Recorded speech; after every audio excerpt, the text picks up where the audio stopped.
వరం. ఒకసారి అర్జునుడు, శ్రీకృష్ణుడు ఒక వృద్ధ విధవరాలి ఇంటికి అతిథులుగా వెళ్ళారు. ఆ వృద్ధ విధవరాలు కృష్ణుడికి పరమ భక్తురాలు. ఆమె నిత్యం కన్నయ్యను స్మరిస్తూ తన జీవితాన్ని గడుపుతుంది. ఆమెకు నా అన్నవాళ్ళు ఎవరు లేరు. ఆమె ఉండేది ఒక పూర గుడిసెలో. ఆమె వద్ద ఒక ఆవు ఉండేది. ఆమె ఆ గోమాత ప్రసాదించిన పాలను గ్రామంలో అమ్మి కాస్తా కూస్తో డబ్బు సంపాదించేది. ఆమె తన జీవన ఆధారమైన ఆవును బాగా చూసుకునేది.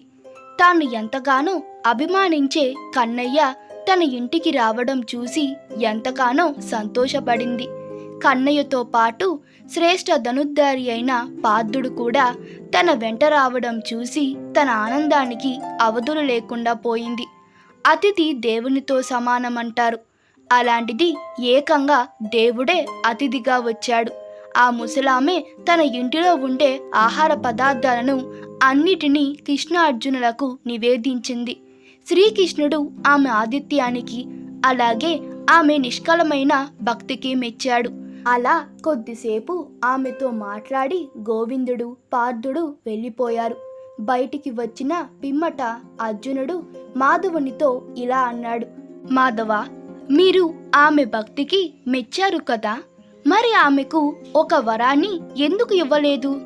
దీనికి సమాధానంగా గోపాలుడు చిరునవ్వు చిందిస్తూ ఇలా అన్నాడు: అర్జున, నేను ఆమెకు ఎప్పుడో వరాన్ని ప్రసాదించాను.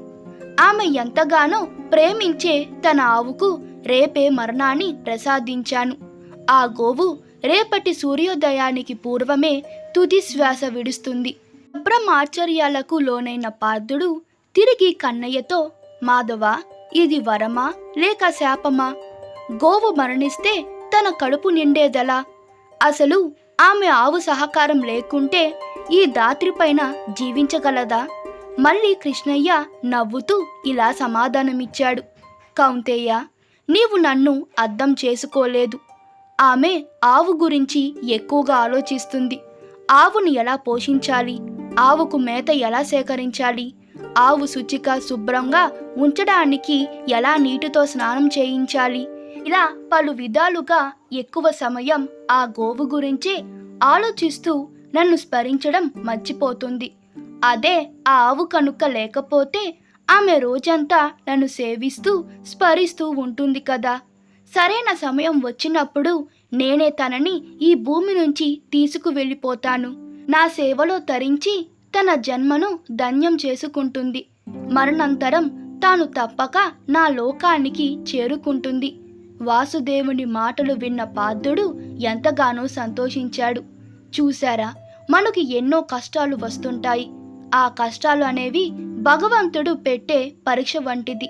కష్టాలు నశించిన పిమ్మట మనకు తప్పక ఆనందం లభిస్తుంది.